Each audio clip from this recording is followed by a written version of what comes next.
Okay, so like how to build the trust and the rapport and Yeah. kind of get that right from the word go. Sure, sure. Sounds good. So, okay, excellent. Um, so part of that to get there is I'll start with saying that, and everybody here has probably heard this before to some degree, but you kind of have to be yourself and you have to be real, genuine, and authentic. So one of the things that happens when you first have somebody call, like I have people call, I got people come into the facility.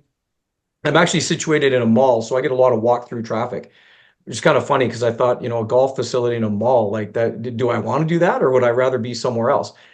I now would tell you I probably wouldn't not want to be in a mall. I think if I wasn't in a mall, I don't know what I'd do. There's so much traffic that comes by. You get to talk to people all the time. But being yourself immediately when you meet someone or you talk to somebody, instead of trying to sell a lesson, I'm immediately just finding out a little bit about them. And they also have come to me and they've kind of said, hey, I've heard whatever about you. I'm interested in lessons. Could you give me a tip or trick for hitting my driver better? And it's like, well, it kind of doesn't work that way. And I tell them that right away. It kind of doesn't work that way. Like that's probably a lesson 5 or 6 thing we'd get to, but let's explain what we mean. And they're kind of viewing it from the end of a result. Okay. So they just want to hit their driver better. And to get them to kind of understand, I usually tell them this story, and this is how I build rapport right off the top. And I just say to them, look, some of the stuff I'm going to tell you, and this is exactly what I would say. Some of the stuff I'm going to tell you isn't going to make much sense until about 5 minutes from now. But if we think of things as just from the result end, then there's an endless way and a variety of different infinite number of ways to achieve that result. So simplest way to think of that is a math equation, 2 + 2 = 4. Well, 4 is a result. But if all I'm focusing on is 4, any equation on the other side of that equal sign that creates 4 would work. The problem is that's not how a golf swing works. There's certain fundamental elements and certain swing forces and size that we have to harness, that we have to do. So any tip or trick that I give you might be kind of an 8 - 4 to make a 4, a result being a shot that goes straight, a shot that goes at the target, etc. So I'm going to use an example of cooking to kind of make this make sense. Okay. So focusing on the process and focusing on the 2 + 2 side of the equation to do sort of the correct things, the result will kind of happen. So here's my story that I would build rapport instantly. And I think it kind of helps. People will come up with their own sort of story, but I am really, truly bad at cooking. And that is not a lie. I'm not making it up. I am terrible. If I ever bring something to one of our CGTF things and I said I made it, please don't accept it. You probably will not like it. But if I was in the kitchen and I think, man, I'm really struggling here. I think I'm going to give up. I just can't even do anything other than a grilled cheese. And one of you come along and say, look, why don't I just give you a recipe? I mean, if you follow the recipe, like it's right straightforward, you just follow the steps, you're going to be fine. Now, that seems to make sense. I'm like, that's a great idea. So give me that recipe and I'm going to go away. Now, remember, I don't know what I don't know. This is what every student, when they come in for golf, they don't know what they don't know. They know what they've sort of been told, some tips and tricks. They've kind of been golfing for a few years. They've sort of put together a few equations that equal a 4. They can't have consistency, reliability on their swing. Everything is kind of going. Now they're onto the new tip or trick. Now it's 12 divided by 3 to get to 4. Now it's 4 times 1 to get, okay. So, but if I follow a recipe, this should make sense. I should be able to get 4. But remember, there's context in here. I don't know what I don't know. So as I tell them this, and this is literally the conversation I would have, I don't know what I don't know, but I promise you I'm going to follow this recipe. So I go through the first 4 steps. It gets to step 5 and it says blend the ingredients together. I say, that makes sense. So I head out to the garage. I get my lawnmower out. I pull it out. I clean the lawnmower up. I haul it into the kitchen. I start the lawnmower up and I blend the ingredients together. Now, did I accomplish the goal of blending the ingredients together? Absolutely 100% I did. The problem is going to get a lawnmower any part of cooking? I would assume that everybody here, I'm bad in the kitchen, so I think that makes sense. But I'm assuming all of you guys who know about cooking is like, there is no lawnmower in cooking.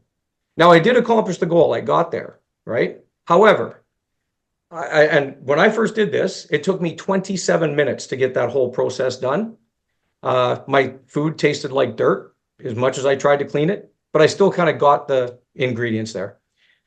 I'm very frustrated. I still don't like cooking. Kind of ties in with what Paul is saying. I'm ready to give up, but I did promise you that I'm going to keep doing it. I'm going to keep doing this. And I practiced that diligently for 6 weeks.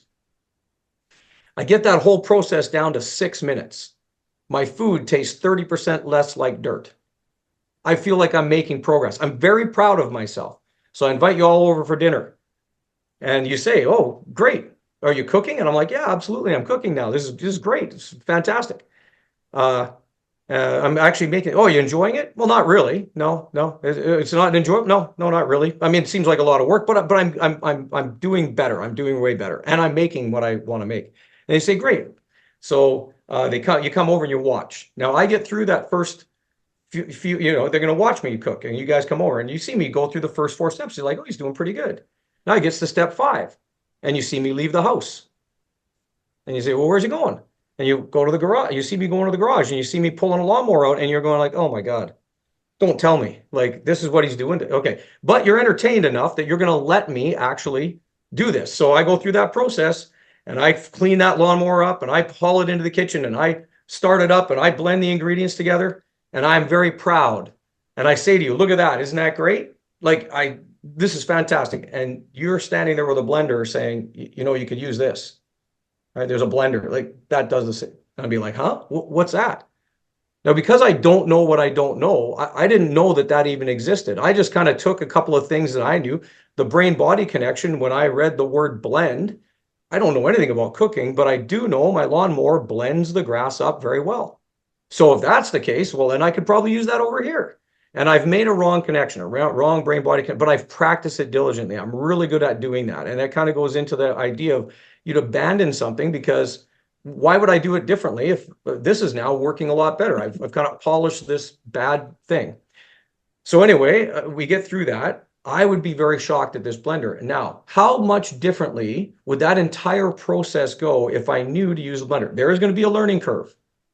I'm not going to get that blender right away. However, I also don't have to go to the garage, right? It's right there. I got to press a couple buttons, right? It's going to be a lot more efficient. It's not going to take 6 minutes or 27 minutes. It's going to take 30 seconds. Like, there's a lot of gain from this, but it's going to be uncomfortable because I'm really used to now using that lawnmower to blend my ingredients. At the end of the day, if I knew how to use that, I use this in my lessons later and I say, "Hey, I think we're going to get the lawnmower here." They all laugh, right? We're in lesson 4 and I'm like, "I think we're using the lawnmower again." Like, we got to get back over here. So immediately from the first time that somebody comes and asks about lessons, when I explain that process, they get it, right? They're like, "Wait a minute, this is different than all the tips and tricks that I've been trying to watch online, or my buddy told me this, or somebody said this.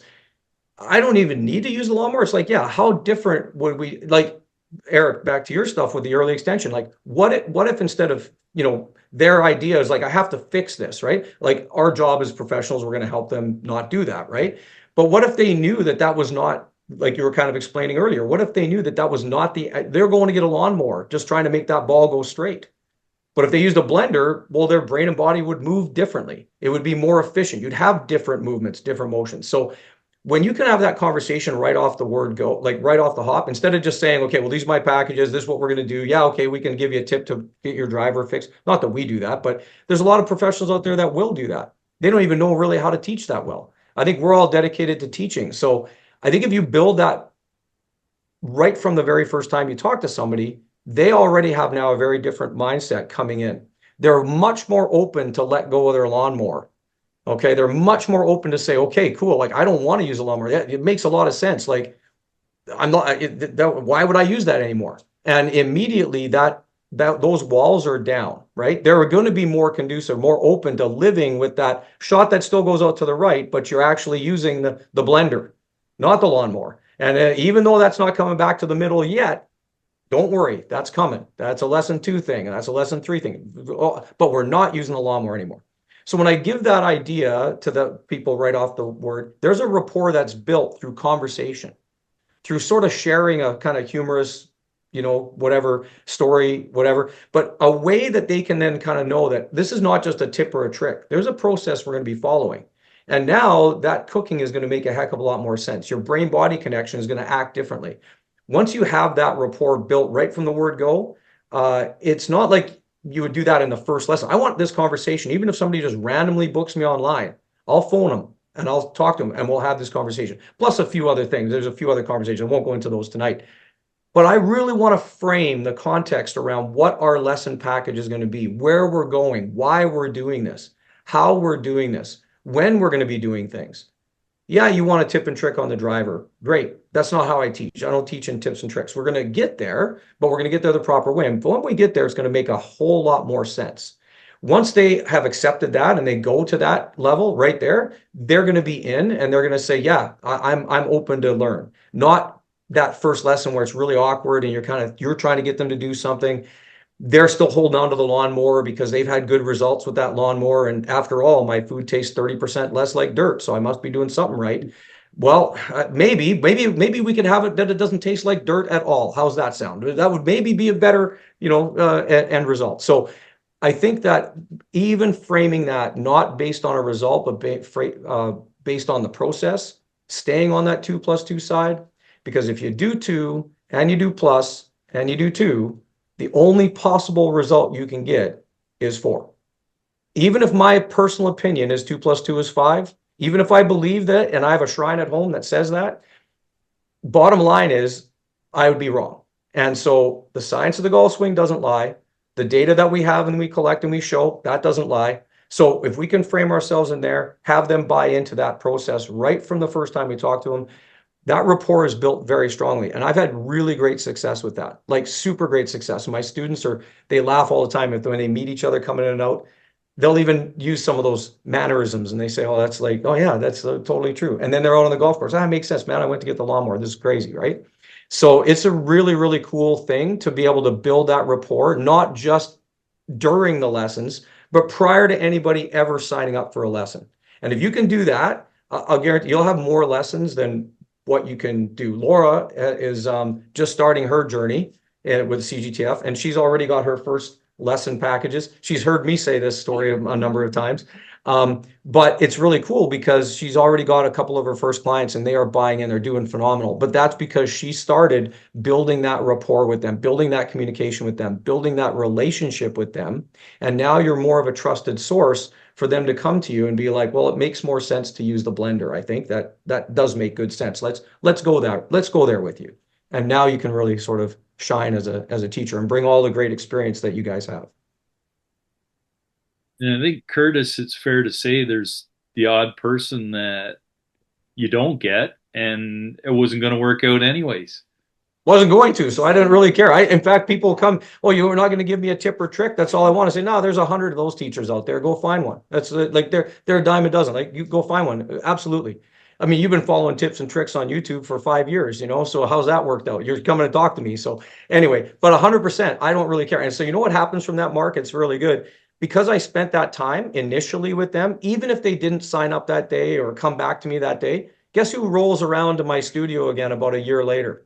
Same guy says, hey, I want to learn about that blender.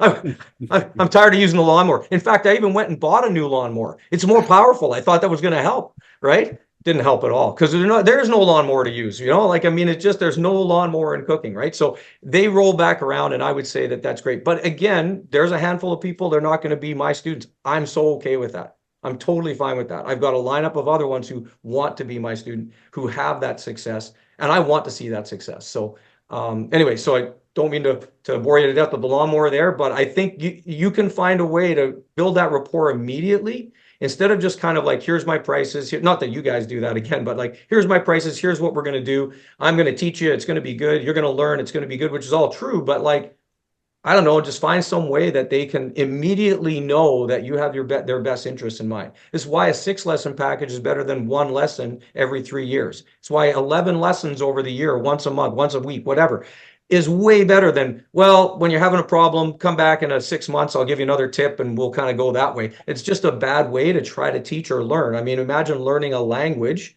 and I'll learn one thing now and 6 months later, I'll learn the next thing.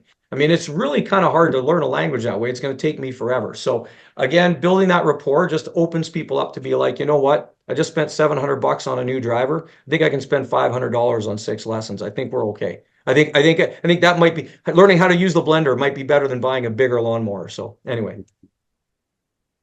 Well done. Well done. Thank Imagine you.